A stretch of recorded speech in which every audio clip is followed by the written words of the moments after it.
A sea of light filled the area where students normally are caught running to class. No running Tuesday night as hundreds stood together, listening to members of the Pride Network speaking about the 9 young men who ended their own lives. Tyler Clemente of Rutgers University committed suicide last week after roommate posted videos on YouTube of Tyler and his male lover having a sexual encounter. Tyler, you are not alone. Cody, you are not alone. Billy, you are not alone. Asher, you are not alone.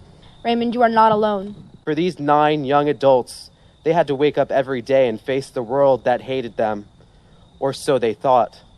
Imagine waking up every day of your life and putting on a pair of shoes that are 3 sizes too small, and then having to go the rest of the day wearing these uncomfortable shoes that were so tight they hurt. Well, that's how it was for these teens. Pride Network Operations Director Christian Fuscarino organized the event, the ground covered in a mixture of tears and candle wax, as students and community members mourned people they never knew.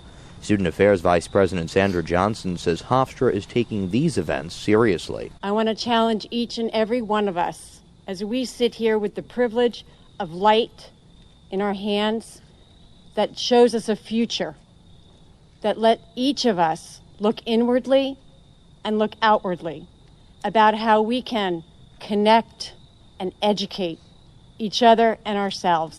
Is there anything I can do for you, dear? Is there anyone I could call? No, and thank you, please, madame. I ain't lost, just wandering round my hometown. Memories are fresh round my hometown. As the choir finished, the event was over, but nobody moved. The crowd was frozen.